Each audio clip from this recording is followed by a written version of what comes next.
Good morning, everybody, and good afternoon to those in different time zones, and welcome to the presentation of the UN Trade and Development Report 2024, Rethinking Development in the Age of Discontent. It's one of our key flagship reports of the year.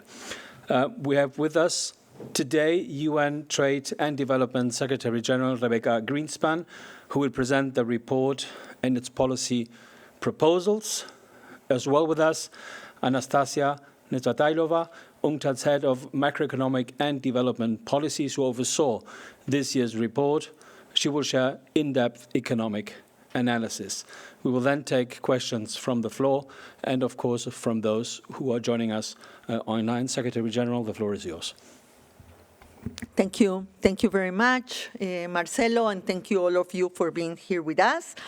This is our annual launch of the Trade and Development Report 2024. And let me go through the main points that the report makes. First, the report clearly states the critical point that we are in the global economy. We are in a global economy that, although we celebrate the possibility of a soft landing, what we say is that we are landing in the wrong runaway. We are landing in a framework of slow growth, high debt, weak investment, and the risk of fragmented trade that is the basis for the widespread discontent that we see affecting developed and developing nations. The report we share with you today calls for a rethinking of the development policies in this seeing much more the interlinkages between the global economy, global trade, and geopolitics.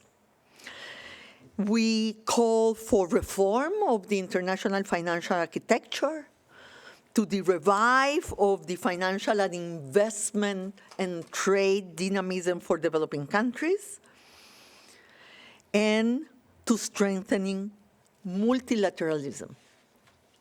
The report outlines clearly the risks, but also does so for the opportunities for the developing countries. The Global South, we think, has a unique chance to lead in the energy transition, in the digital economy, and in the reshaping of global trade for the future. Let me share with you 4 main findings. First, global growth is at a new low normal, with developing nations facing the hardest and harshest impacts. The global economy is projected to grow at just 2.7% for 2024 and 2025. That is significantly lower from the rate that we had in the era pre-pandemic. Pre-pandemic, we were growing at a global rate of 3%, and now the new low normal is 2.7. We have to remember that the 3% pre-pandemic growth rate was already much lower than what we were experiencing pre-financial crisis. Pre-financial crisis 2008, 2009, the global economy was growing at a rate of 4.4%. So we never recovered, really. We never recovered the dynamism in trade, in investment, and in growth that we had pre-2008. But now we are a step lower, because after that, we were growing pre-pandemic at 3%, and now at 2.7. The difference between this rate and the rate presented by the IMF in the recent meetings fall meetings in DC is because the rates that they are given are at PPP prices. And we are given the growing rates at constant prices. So developing nations, how do developing nations do in this framework? Well, they do badly. They are growing at a rate of 2.8%, only 0.1% higher than the global average. And as we know, developing countries require to grow much faster than developed countries and mature economies. For developing countries, developing countries grew 6.6% between 2003 and 2013, and 4.1% between 2014 and 2024. And what we are expecting this year and next year is only 2.8%. So, as we said before, developing countries are taking a big impact after pandemic and the cascading crisis that followed. The second point with respect to this, to low growth, is high debt. Debt in developing countries has surged by over 70% from 2010 to 2023. And a lot of this increase, 15.7%, came since the pandemic. That is a point that UNCTAD has made repeatedly, precisely because in the pandemic, the only way the developing countries had to protect their population was to get into more debt, and the high interest rates that followed because of the increases in the main reserve currency central banks made the situation much harder for them.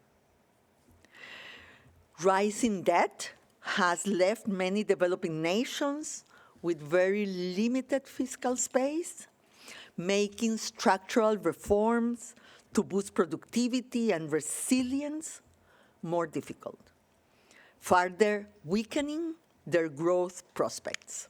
As we have said before, countries face impossible choices between servicing the debt and investment in development and economic transformation. Our second message of the report is that trade is changing. Trade is now growing less than global GDP, that global growth, and is not anymore the engine of growth that was before.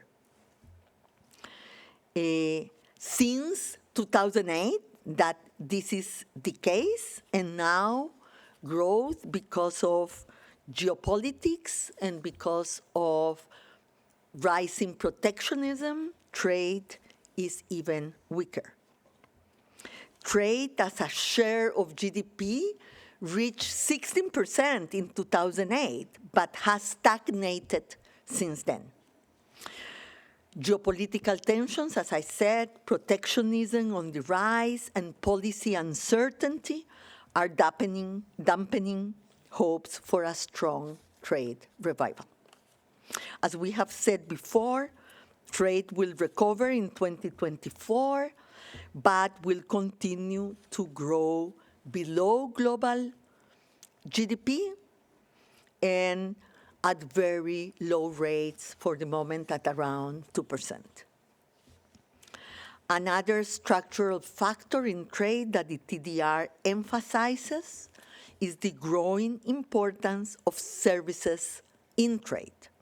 Services alone now make up to nearly 25% of global trade and is projected to grow further I said that global trade is growing at around 2% per year, and trade services are growing at around 5% per year.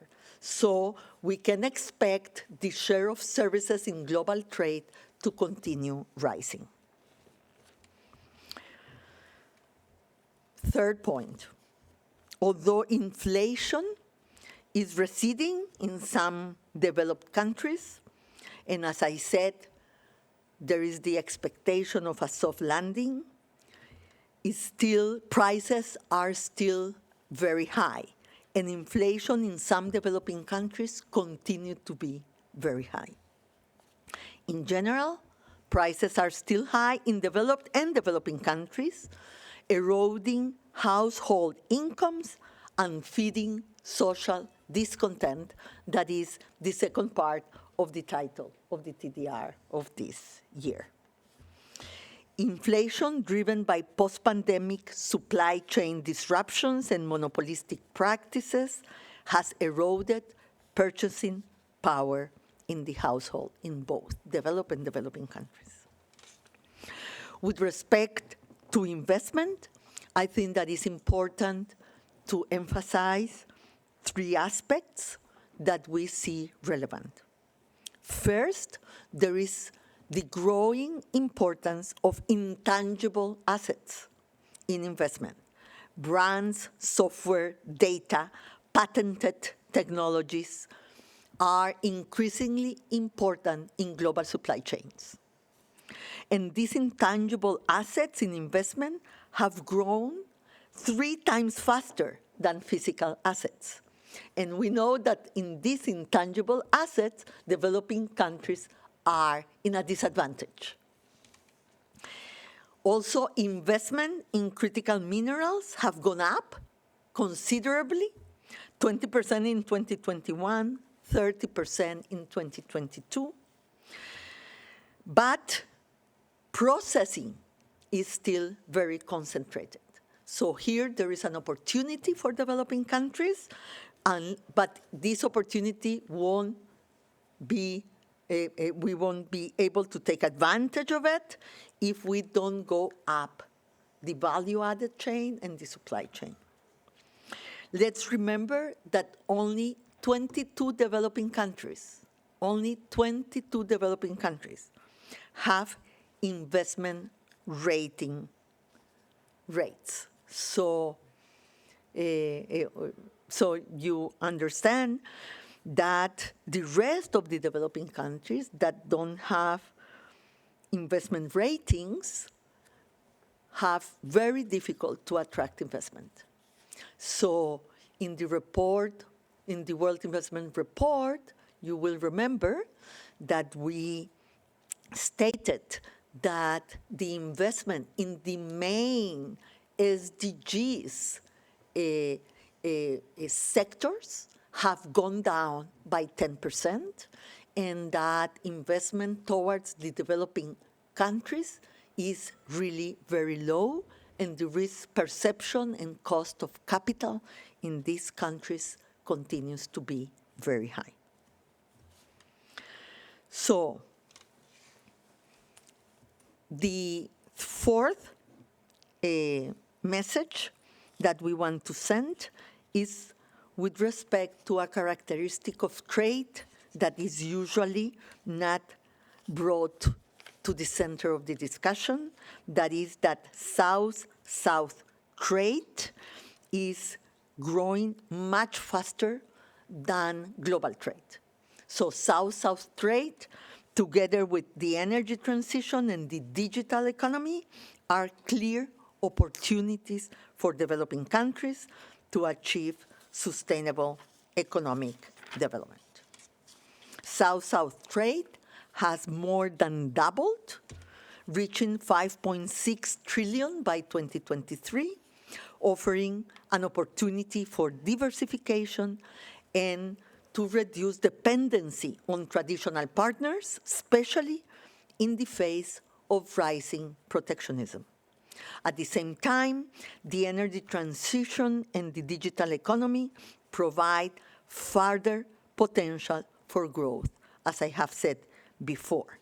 Now, for these opportunities to materialize, developing countries have to avoid the trap of commodity dependence. We know that from before, and so if we will stay only in the extractive industries, despite the fact that most of the reserve for the critical minerals needed for digital and for the digital and energy transition are in the developing countries, if we don't take advantage of diversification, adding value added, we will continue in the vicious cycle of commodity dependency. As you know, commodity-dependent countries have gone up and not down during the last 3 decades. So today, we are making a call to rethink economic development. The report analyzes the global economy today and underlines that we need a new approach to development. The challenges are clear, as I stated before: slow growth, high debt, weak investment and trade, and economic volatility. Yet, as our findings show, real opportunities also exist for developing countries, especially in the energy transition, in the digital revolution, and in South-South trade and new forms of regionalism. We must support developing countries, seize the opportunity of South-South trade, the digital revolution, and the energy transition, and battle the challenges of slow global growth, financial instability, high debt, and accelerated changes in global trade. Some of the policy recommendations include the support to fiscal reform and modern tax policies to create space for structural changes that promote growth. And the report calls also for curbing anti-competitive practices and the need for better regulatory frameworks to manage inflation in key sectors. Regional trade agreements are an opportunity. For example, the African Continental Free Trade Agreement is a huge opportunity for Africa, and we must support multilateral agreements in trade which also benefit developing countries, avoiding defragmentation of rules and regulations that are really representing an obstacle and a barrier for trade in the developing world. Proactive, modern, new productive policies are key for diversification. Investment in infrastructure and skills, coordination capacities, and institutional arrangements are also key in terms of the capabilities of the state. Scale-up investment in critical minerals for new technologies, for more value added in the critical mineral sector is necessary to diversify into sectors that will bring about more technology and manufacturing. To promote sustainable development and modern tax policies, as I said before. But national efforts are not enough. UNCTAD stresses the need to rethink macroeconomic and development policy at the global level, stressing the urgency of global governance reforms across the global debt, financial, and trade architectures. In the international financial architecture, as you know, we have proposed the scale-up of development financing with appropriate conditions for the developing world, long-term and affordable rates, the debt restructuring architecture to be reformed, and here we are in sync with the Pact of the Future that was agreed on in the last General Assembly meetings in New York. Investment and financing, crowding in private investment, and direct resources to SDG impact areas. The other global issue is taxation. We are discussing in the framework of the UN a convention on taxation, and there is the reforms that the OECD is already presenting. These constitute a key element of opening up the fiscal space for developing countries. So the combination of this new low normal, global growth, and high debt stands in the way to achieve sustainable development. Low growth at the same time is underpinned by low investment and trade.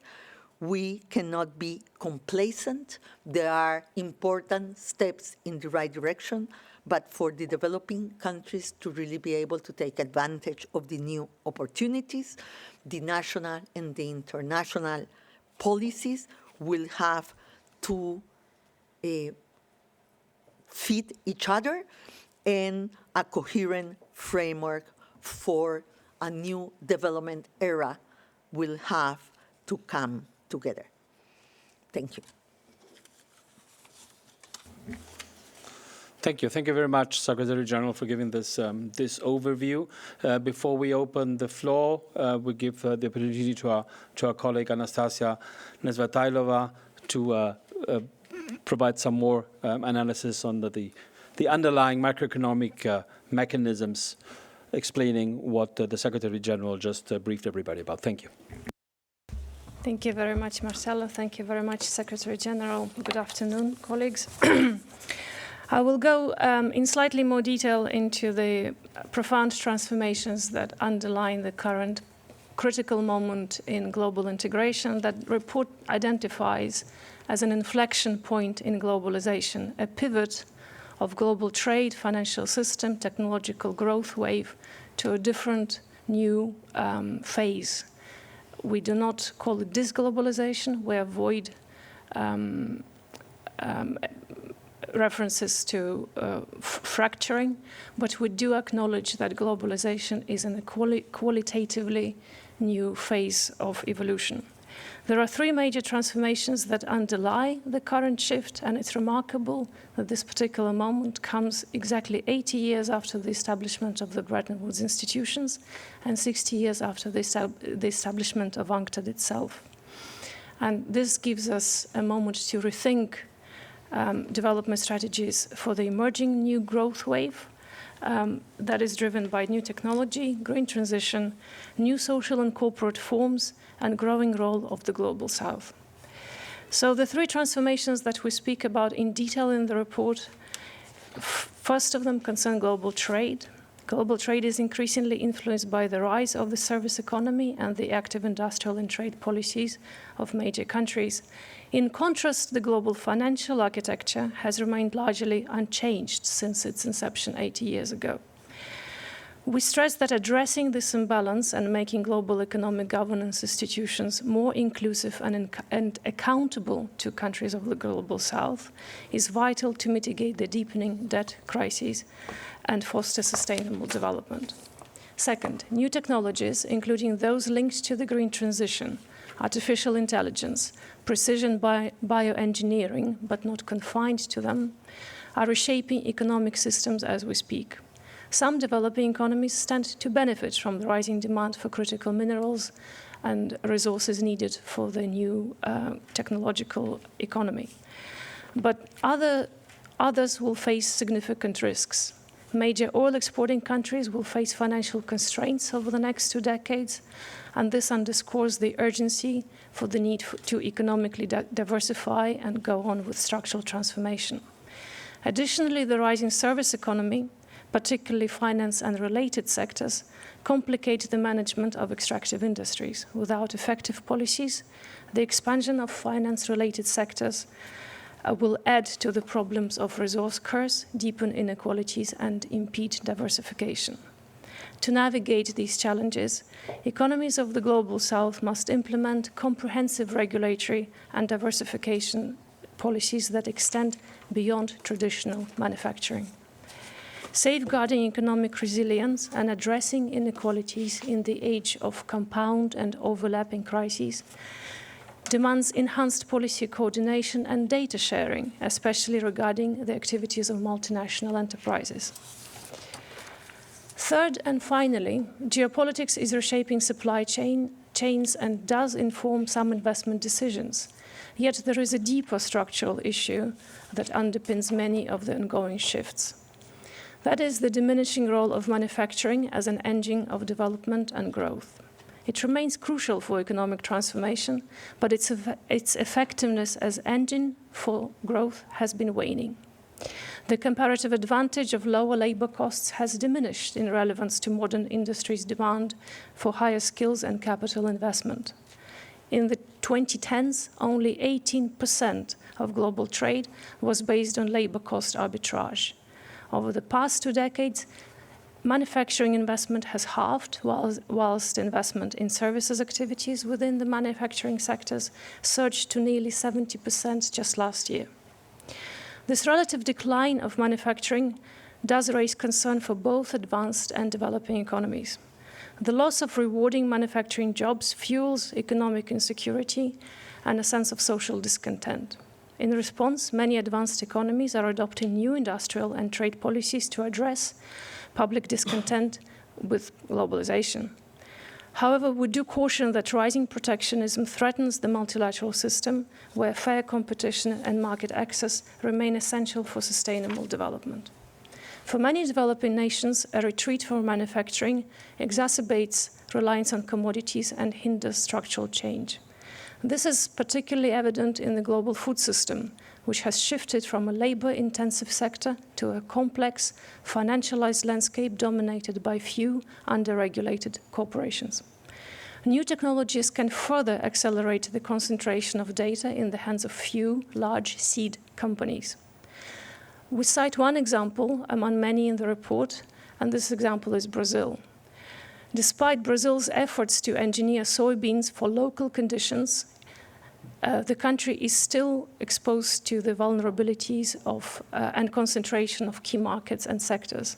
It only captures around 36% of soy profits, as the economy relies heavily on foreign inputs for fertilizers and technology. This underscores the need for policies to integrate better into complex value chains along the whole process of investment and research and development and intangible assets. Our analysis indicates that failure to respond to challenges posed by new technologies and ongoing financialization will likely result in a significant portion of the global economy being controlled by large corporates and private entities, undermining inclusivity and public interest. There was, however, a positive development for the Global South that came up in 2024, and this is the initiative to establish a United Nations Framework Convention for International Tax Cooperation. It presents a viable opportunity to address gaps in the financial architecture globally and capture sources of long-term capital so much needed for SDGs and development. Many developing economies lack resources to combat base erosion and profit shifting, which leads to reduced fiscal capacities and diminished policy maneuver. Between 2015 and 2019, around 40% of multinational profits were shifted to tax havens, which resulted in a 10% cut in global corporate tax revenues. This regulatory arbitrage has disproportionately affected low-income countries, exacerbating their fiscal challenges. The aim of the UN Convention is to create a multilateral framework to tackle base erosion and profit shifting, enhance financial governance, and support development financing aligned with the SDGs. Unlike previous proposals, this initiative focuses on a comprehensive international tax framework addressing both trade and financial dimensions of global business activities. These are early but meaningful steps on a complex path ahead. The success of new tax architecture hinges on cooperation among developing countries, ability to draw on technical expertise, and constructive North-South dialogue. Overall, the global economy faces significant challenges, but new opportunities are also emerging and are there to be captured. To fully harness these opportunities, innovative approaches to structural transformation, industrial policies, and financial governance are essential. And this is, in short, the content of our report. Thank you very much. Thank you. Thank you very much. We open now the floor to questions first here in the room at the Palais des Nations. Just a reminder, of course, you've received all the press release in various language versions, also the overview of the Trade and Development Report and the report itself. I see one hand over here. You know the drill: name, media outlet, and to whom you direct your question. Thank you. Hi, everybody. This is Agnès Pedrero from AFP. I would like to ask you about a comment which is in the summary, I think in the report, but at least in the overview of the report, which says that the global finance, trade, and debt pressures are dividing the world into the rich, the big, and the rest. What do you mean with the rich? I can understand, but what do you mean with the big? And if you could explain a bit this sentence, thank you. Yeah, thank you very much. Yes, the thing here is that the big countries in the developing world are doing better than the small and medium-sized countries. And this is because when you are bigger, you are more resilient to the shocks that are happening. Yes, so the phrase that we sometimes use try to differentiate the possibilities in a world that is getting more protectionist. The possibilities for a big country are wider than for small and medium-sized countries that depend much more on trade. So a country like Costa Rica, without trade, will have very high difficulties to have high growth. So in a way, a more dynamic trade will give more opportunities for an inclusive global economy. At the same time, trade itself has to get more inclusive in the countries for it to really have the spread benefits that we will expect for the rest of the population. But it's, more or less what we are saying is that there are countries that, because of their size, can be more resilient to the disruptions and shocks that the global economy have experienced. Thank you. Thank you so much. I see online so far a few questions. The first one, and just correct me if any info is wrong or needs amending, Yuri Aprelev from RIA Novosti. Yes, thank you, Secretary General. Thank you, Anastasia, for this briefing. I have, in fact, 3 questions. I don't know if you want to take them one by one, or if you want to take them all at the same time. Let's group them for efficiency's sake. Let's group them, please. Thank you. Okay, so for the first question concerns the risk of fragmentation of the economies that you have just described during the opening remarks, and that is in the report, and the increase in prices for agricultural products and energy. Are you in this regard speaking about the Western sanctions against Russian agricultural and energy products? Because it was one of the main reasons for which UN and Russia have signed a memorandum, for example, on the Black Sea for the export of the Russian fertilizers. It is something that is not implemented right now after the retreat of Russia and Ukraine from this agreement. So I wanted to know if you are speaking frequently about that when you are speaking about that in the report. My second question is that the report highlights the need to strengthen South-South trade. So do you think organizations like the BRICS have a positive role to play for developing countries in this regard? Because we had the BRICS summit just the past week with the Secretary General there, and they were speaking about the fact that they need to have more exchanges between South-South countries. And my last question is about the financial crisis of 2008 that you mentioned during your opening remarks and also in the report. It was a Western crisis, but because it was in the USA, it had an impact in the whole world. So are you calling and are you expecting that the South countries will develop their own financial systems and tools to be independent of the crisis that can happen in the North, just to give them more independence in the fact of economical crisis? Thank you. I got all of it, and I will ask also Anastasia to comment on, especially on the prices part. The risk of fragmentation. We really believe that if you will have competing and fragmented systems in trade and in finance, it will impact negatively on the developing world. So this links to your last question in terms of the South having their own financial system. No, I believe that we need to have complementary systems at the global level. You know, competing and fragmented systems won't help the developing world. It doesn't, you know, it's very good that there are more development banks. And for example, you mentioned the BRICS, and the BRICS have the new development bank. That is very complementary. But to think about competing financial systems is not what we are in any way supporting, because fragmentation will bring a less efficient and less opportunities for the developing countries. And precisely the risks that we are seeing is that, for example, in the trade rules, we have had an explosion of rules that are not being determined in a multilateral framework.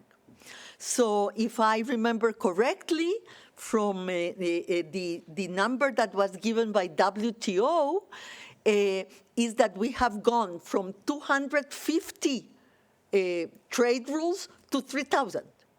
So the capacity of the developing world and the small and medium-sized enterprises to navigate such a spaghetti ball of rules is very limited. And it is acting de facto as an obstacle to trade and to growth.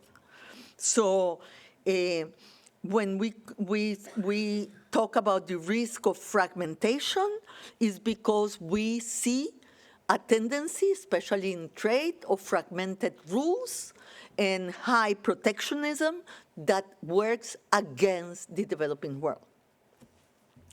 With respect to the issue of prices, the report, and I will give the floor to Anastasia, talks more about the financialization of important sectors and key sectors that determine price levels in the economy and monopolistic practices.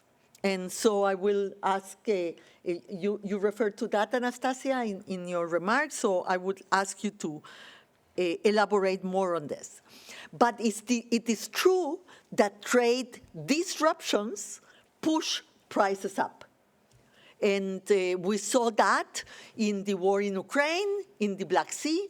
We saw a hike in prices that we were able to bring down because trade resumed in the Black Sea. And trade is still happening in the Black Sea, especially for food and fertilizers. But we are seeing now also other disruptions, for example, in the Red Sea, because of geopolitical tensions. And we see the same in the Panama Canal because of climate change disruptions. So, for example, the disruptions in the Red Sea are also pushing transaction cost up.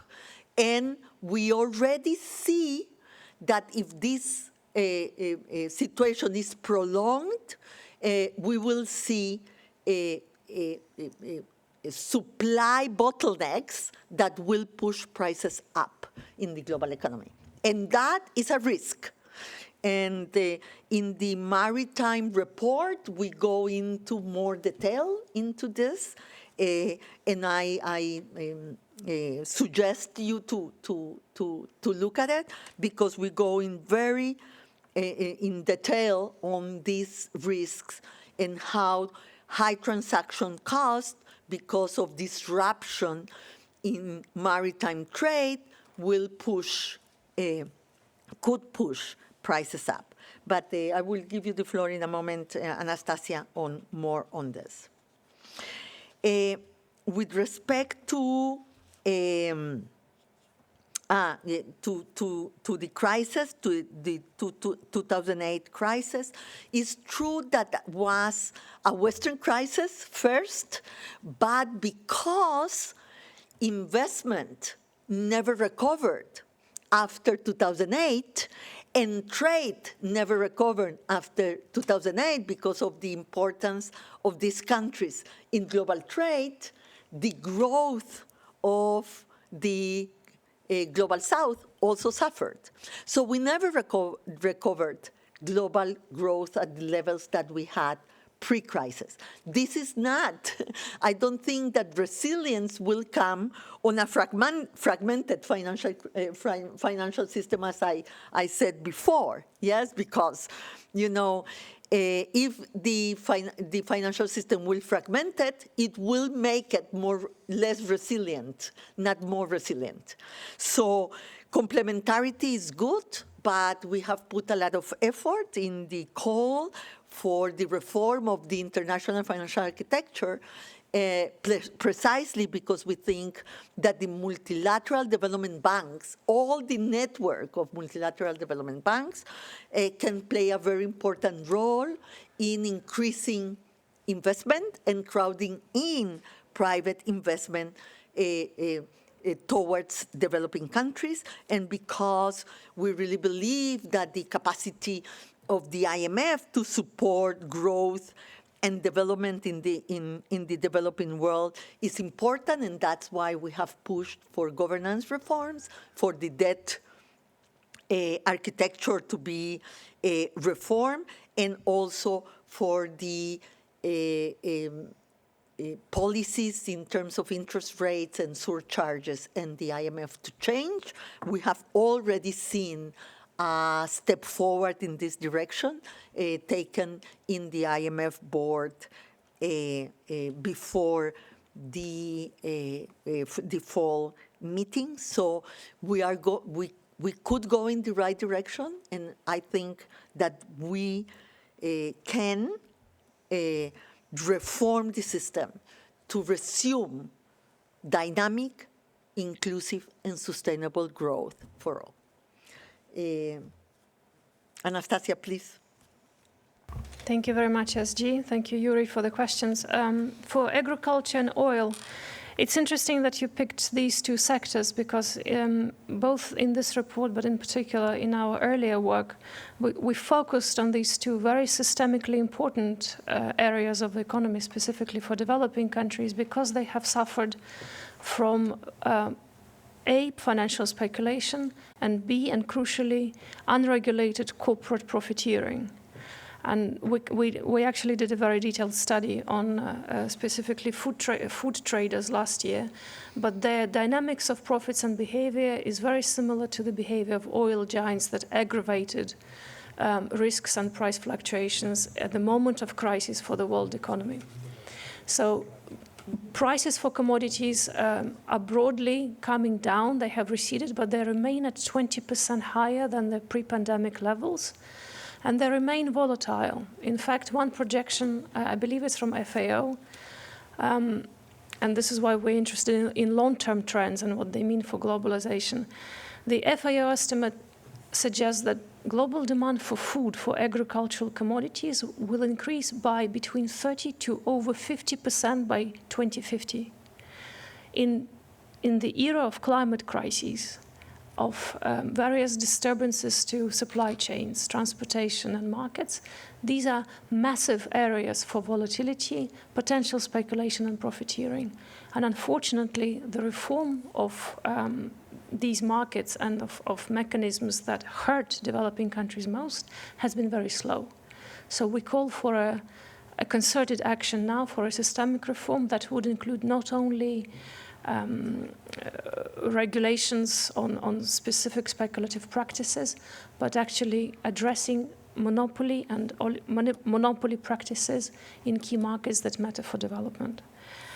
May I also come back to the idea that a financial crisis was a Western phenomenon and didn't affect developing countries.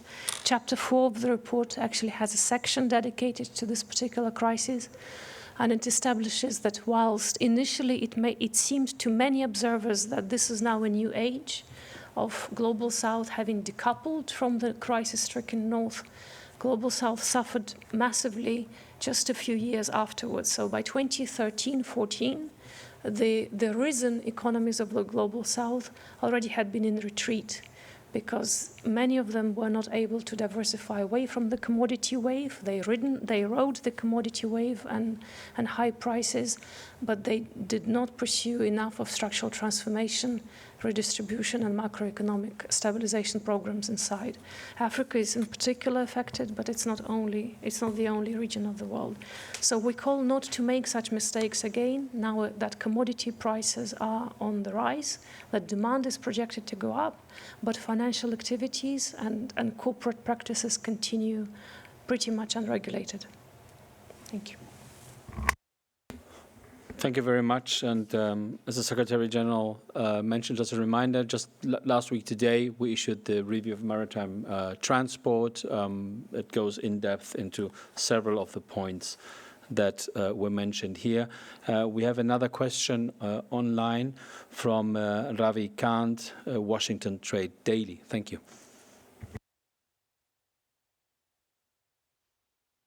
Thank you, Secretary General.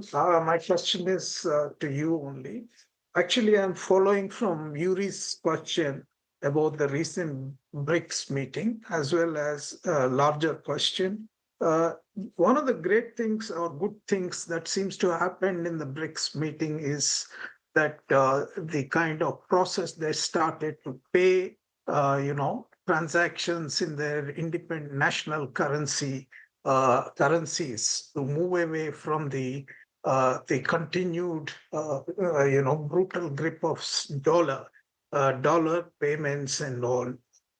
Perhaps this seems to be a major departure or a break from the existing international financial payments order. Surprisingly, UNCTAD does not have something to say.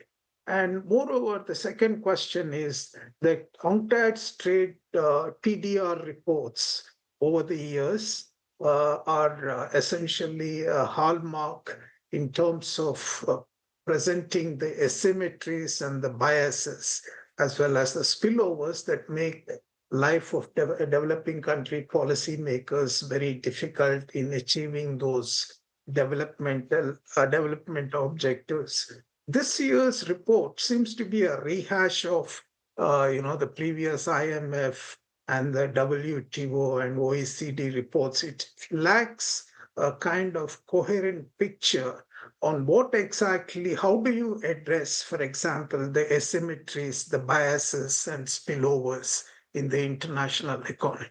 Thank you. Thank you, Rabi. Let me say that the proposal of the BRICS to continue on a trade different in the development of a payment system for trade between the BRICS countries was just shared a concept note in the BRICS meeting. It's not something that was published before.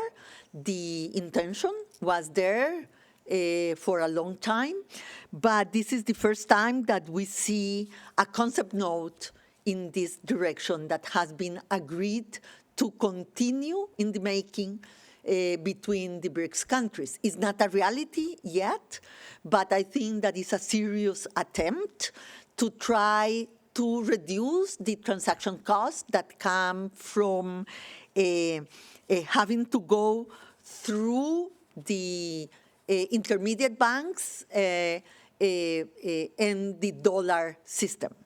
Is not a new currency, what they are putting forward, but a way to be able to, as you said, transact between them for trade purposes in their own currencies. The system is not in place, and it needs still more elaboration. In the BRICS meeting where I was present, as you know, they have decided to continue the development of the concept note and the idea that for the first time was shared in this meeting. So impossible for the TDR to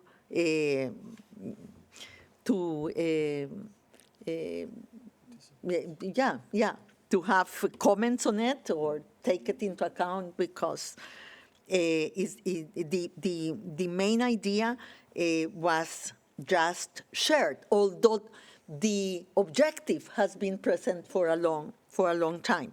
And Anastasia said that in chapter 3 we talk about that. Perfect. The other point is that the reason why the developing countries are suffering more from this low growth, high debt, weak investment, and fragmented trade is because of the asymmetries. So if that was not obvious, so maybe we need to be more didactic in the report, but I wish you will read it carefully, because there is no reason why the developing countries will suffer more if it's not was because of the asymmetries of the system. Yes? But if you think that that is not explicitly expressed, we will look at it. But for me, it's very straightforward. Yes? And that's why we call on the reform of the international financial architecture. And let me say something, Rabi, here, because you know that you and I disagree on this point.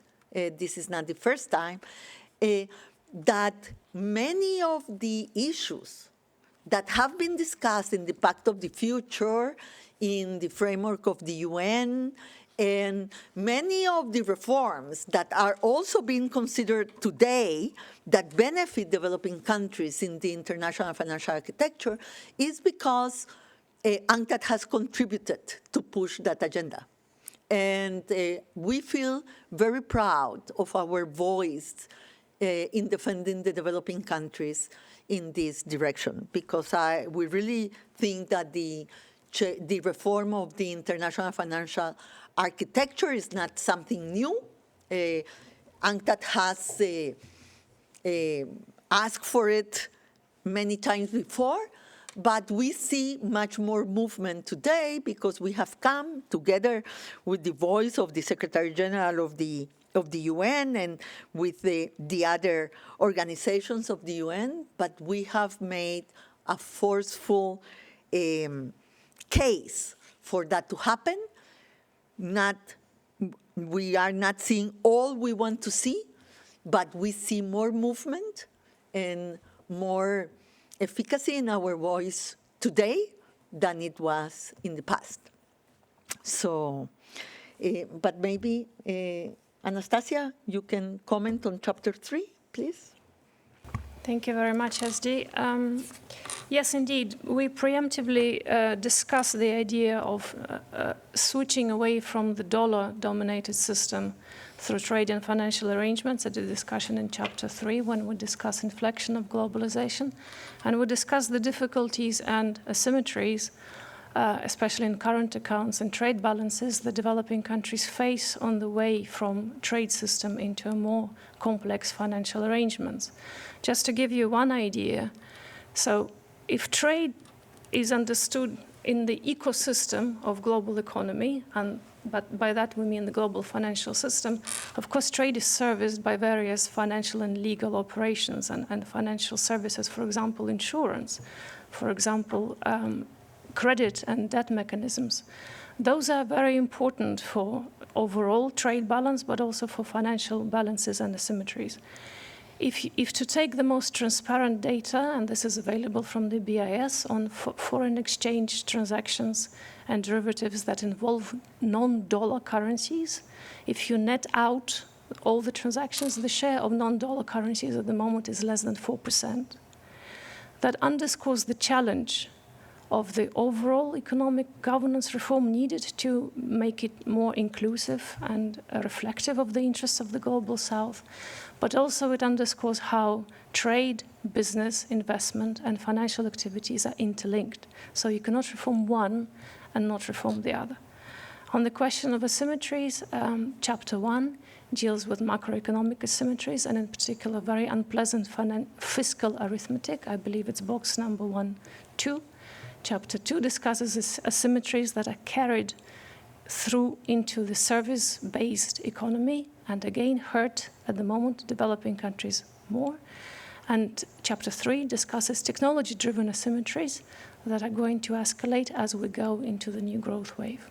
Chapter 4 draws lessons from what we know from before, but also charts some new policy suggestions. It's a long read. Thank you. Thank you.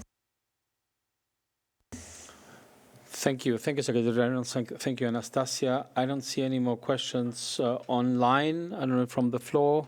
We still have a few minutes' time. If not, we thank everybody for taking part, for showing interest in our work. Thank you, Secretary General. Thank you, Anastasia, for helping us navigate through the complexities of current macroeconomic challenges. We invite everybody to read again the press release, the detailed overview, and of course, to dive deeper, the TDR is available. Thank you very much.